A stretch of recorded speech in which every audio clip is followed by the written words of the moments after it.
But firstly, I would like to concentrate on the idea that I really like to occupy the space and the new space, whichever space it is.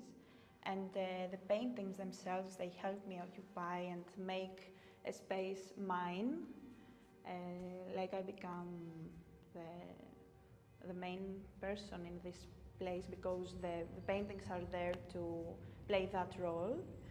And this is how it works. So starting with one painting, the one painting brings the other, and it becomes a speech. It becomes the first word brings the second word, and then it becomes a sentence. Like it becomes a big environment and a new environment for me. And this is how exactly it works here in the space. Like having a new space, it never means that it is something new. It's me and my materials and my new creation, which becomes me directly. So yeah, that's how it works. As when we refer to a studio, yeah. That's what it takes to become a studio and become an artist in the studio. So I believe very much in this factor and this synthesis, or how can I say it, like a home. I believe it becomes a home. So it's a kind of osmotic quality of the space. Yes. But how was it? Was it special that you worked in the next door? Did you conceive this, or did you kind of found these paintings because they were also close? Was this an important bit? Yeah. Were you thinking of a dramaturgy, or was there a certain? But you didn't know exactly where you wanted to place them, no? Yeah, totally, yeah. You knew or not? I had this reference that I knew that I was already in the space that I would probably exhibit, that I would be a future exhibitor somewhere that I had already started painting. And I like having myself and facing myself into this environment. I expanded outside of the gallery. I mean, I didn't see anything outside. Because I went out and started spraying. I did this and this. Oh, you sprayed in the streets? No. Yes, outside. So it was not only that I felt very comfortable there, like I stayed in the place and I went outside as well. So maybe we can start with this, because this was certainly sprayed a little bit. It was sprayed outside. Maybe we can go very closer. Yeah. And yes, this had an influence as well, like being in the city in Zurich. Zurich is a non-colored city, I think. There's a lack of color, I would say. Yeah, I could no more see colors as I did in the mountain, because even in the summer it was heavily raining here. I didn't expect that. And then I decided I should change material and go from the oil and the mixtures of oil, the dense color, to a more air and liquid color, that like the spraying. The spraying doesn't have this ability to be that much easily placed on a canvas. It has air. It includes a lot of air. It has something that is not it's not very stable. You cannot paint easily. It lives with the air. It has a kind of difficulty that it stays in a way, but it still can get easily disappeared. It's more, it contains air, the air spray. Yeah. So I thought this idea of the city and the grey, and then something that could go easily with the grey could be the green. But the green next to the red, which it stops it makes it less green, or the red becomes less red next to the green. And then the grey goes there with some white marks in order to really express that it had the idea to be grey finally. Yeah. And then comes again the flesh skin tone, which always makes us a little bit uncomfortable when we see it, because we're thinking of ourselves. And it has this dripping that I upside down it, because I painted the other way. This was the up, and then I decided that.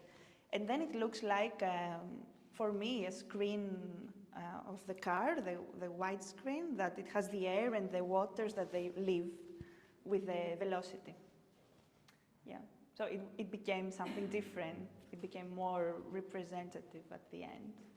So you would say it was more urban, it was more present, but Yeah. I think you as a person is very much involved in the process, but they have Yes, a different totally. feel to a Yes. certain extent. Do you think it's because of the spray or about how you...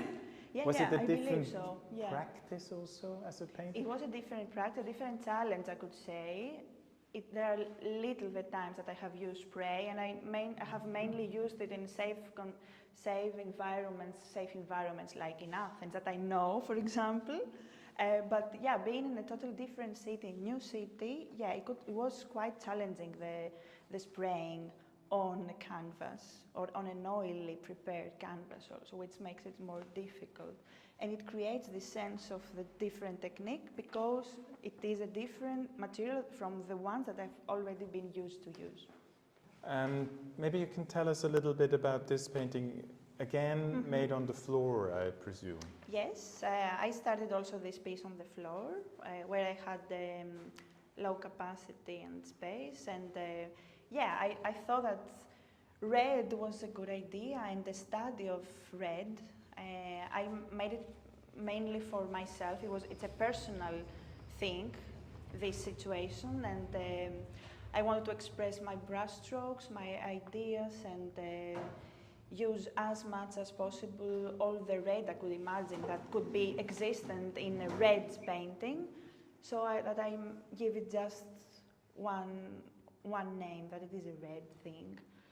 And after, I remember that 1 month after this, I put it on the wall, and I went over with some darker places, and yes, but there are still some remnants of the white canvas that it makes the brush strokes be more vibrant and be more visible. I could describe this painting as a technique of a red condition. That's a technique.